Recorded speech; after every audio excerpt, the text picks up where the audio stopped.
You fix things before she even asks, expecting it will make her appreciate you more. You put in extra hours to provide more, to make her life easier, believing it will bring you closer together. You take care of everyone else's needs before your own, hoping they'll finally see how much you do. Yet somehow you're still the one feeling cheated, unappreciated, and wondering why it's never enough. And for many guys, here's the reason. You've been playing by a hidden rule book, rules that she or your partner never agreed to. You've been making unspoken deals in your head, expecting payoffs that never come. And those hidden expectations have been quietly destroying the very relationships you've been trying to protect.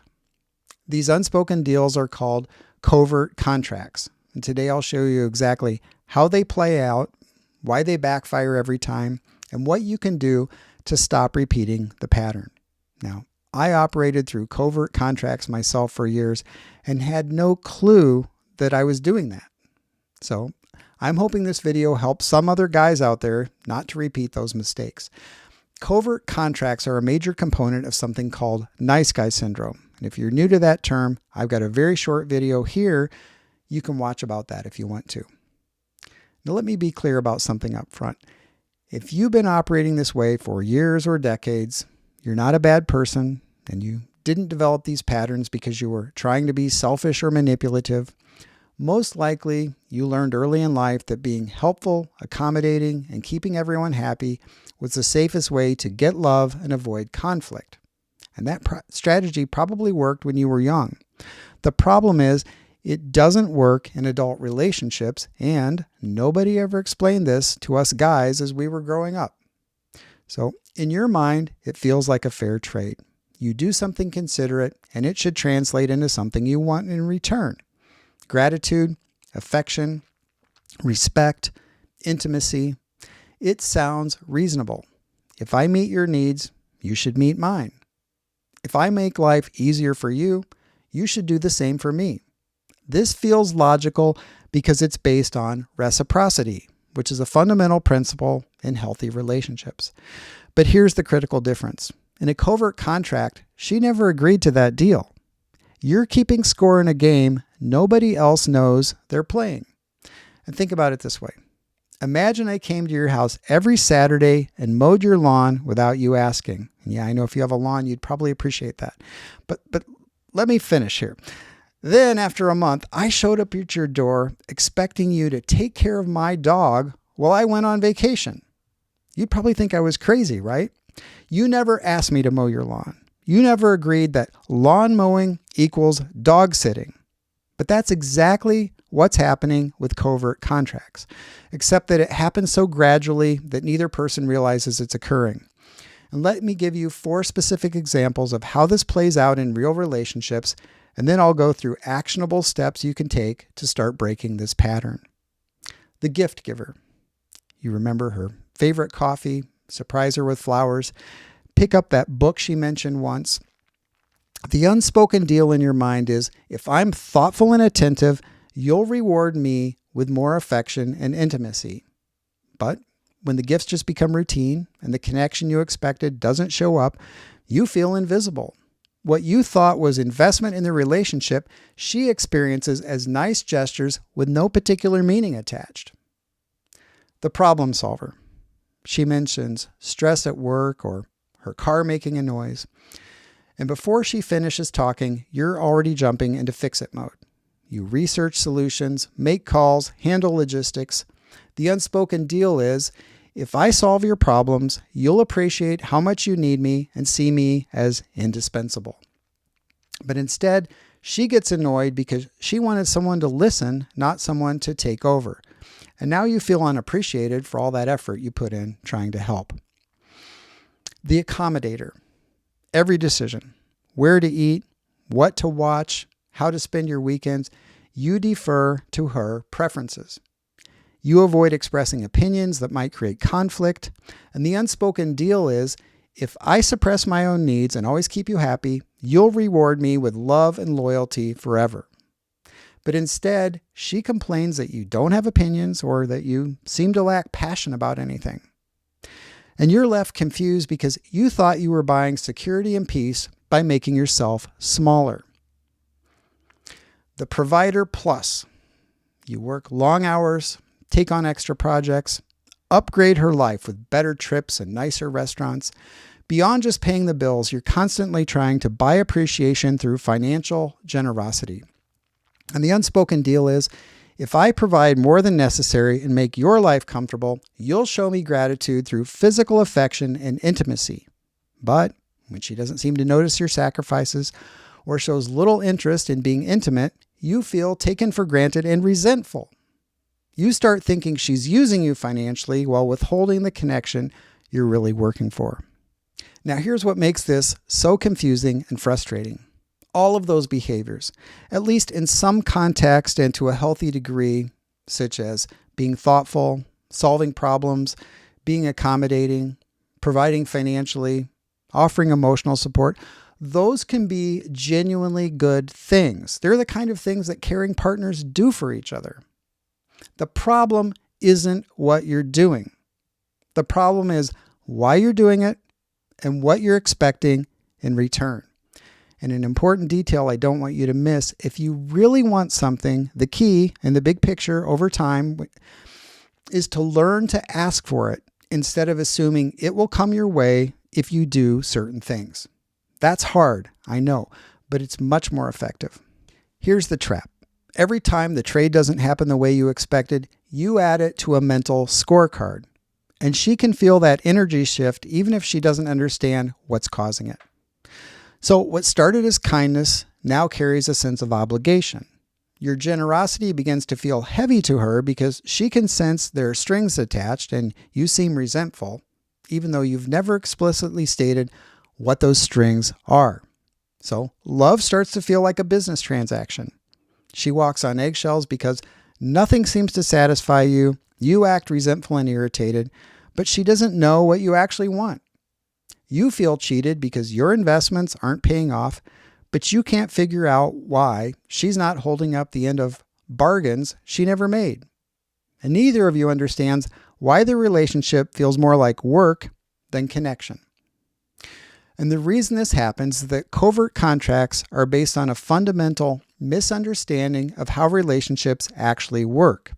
You're operating as if love and connection can be earned through good behavior, like collecting points in a loyalty program. But that's not how human emotions function. People don't fall in love with you or feel attracted to you or want to be close to you because you've accumulated enough good deed credits. They respond to authenticity, to feeling genuinely seen and appreciated for who they are, to sensing that you want to be with them for reasons that go beyond what they can do for you. And the deeper problem is that covert contracts turn you into someone who's always performing, always earning. And that's exhausting for you and unattractive to her. And if this is hitting home so far, please support the channel by liking the video. Thank you. I appreciate it. So how do you break this pattern? Well, let me walk you through this step by step, but I need to prepare you for something. This isn't a quick fix. You're not going to watch this one YouTube video and suddenly operate differently tomorrow. These patterns are deeply ingrained, probably going back decades. You're not just changing behaviors, you're changing fundamental beliefs about how relationships work. This is a complete paradigm shift about how the world works. It takes time, practice, and a lot of patience with yourself. First, you need to start noticing the pattern. So for the next week, don't even try to change anything. Just become a detective of your own behavior. And when you do something nice or helpful, pay attention to what happens in your mind immediately afterward. Do you find yourself watching for a reaction? Are you keeping track of what you've done? Do you feel disappointed when the response isn't what you hoped for? Notice that moment when your brain automatically starts expecting something back. And the easiest way to spot your covert contracts, in my opinion, is when you feel that familiar surge of resentment.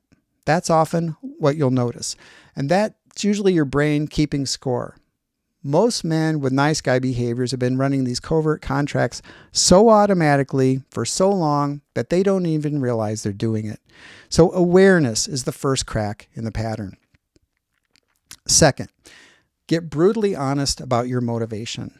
Before you help with something or do something considerate, pause and ask yourself this question. Am I doing this because I genuinely want to, or because I'm hoping it leads to something else?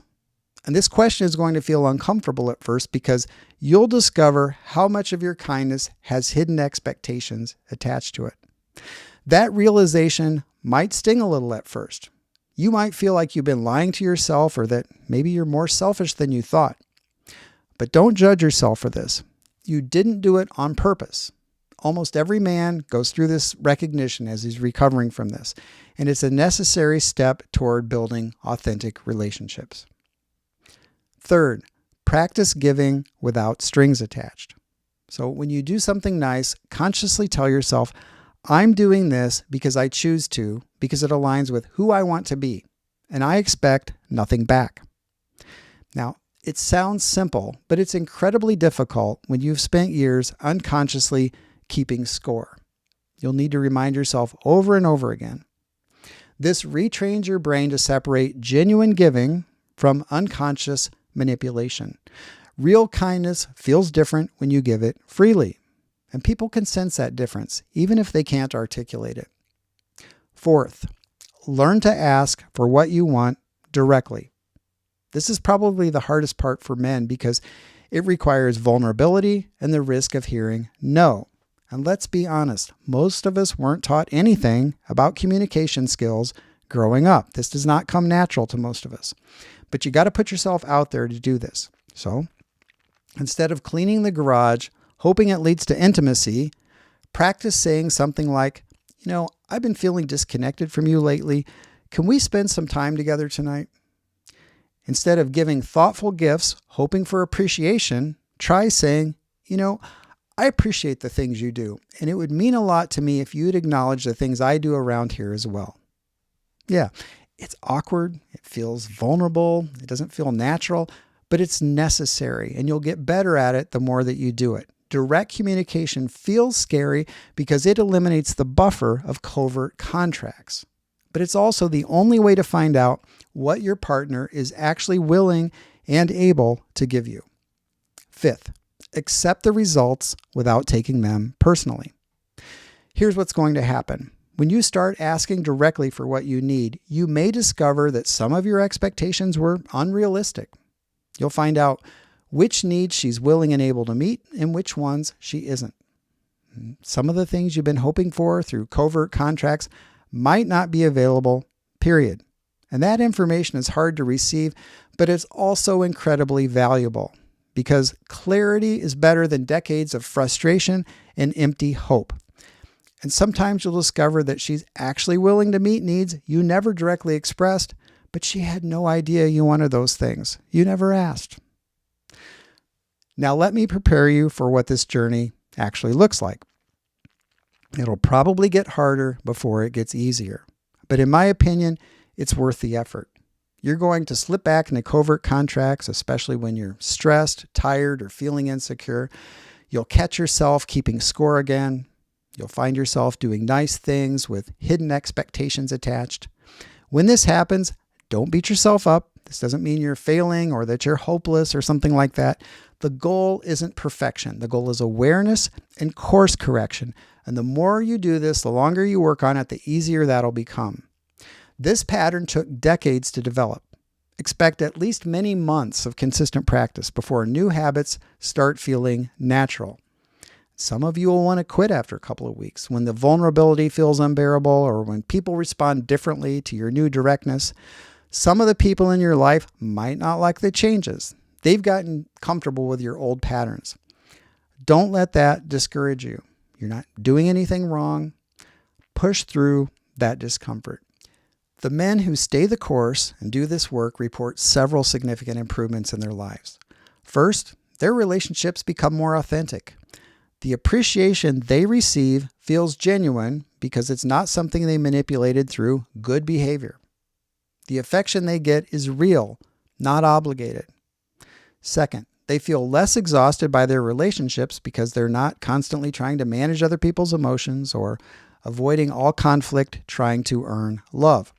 Third, They develop genuine self-respect because they're living according to their own values rather than constantly adapting themselves to what they think other people want. And here's something interesting that happens. When you stop operating through covert contracts, you actually become more attractive to healthy people. Authenticity is magnetic. People are drawn to individuals who know what they want, can ask for it directly, and can give freely without hidden agendas. That's more trustworthy too. The kind of people who are only interested in what they can get from you tend to lose interest and move on. And that might feel like rejection at first, but it's actually a filtering process that improves the quality of all of your relationships. So this week, I want you to pay close attention to the unspoken deals you've been making that nobody else agreed to. And when you catch yourself expecting a return on your kindness, you have two choices. Either say what you want out loud or give without strings attached. That's how you begin the shift from unconscious manipulation to honest communication, from building resentment to building genuine connection. You don't need to stop being kind. Genuine kindness is a plus. You just need to stop using kindness as currency in transactions that only exist in your head. And when you make that shift, you'll discover what it feels like to be appreciated for who you are, not just for what you do. And that's the foundation of every healthy relationship. Let me know what you think.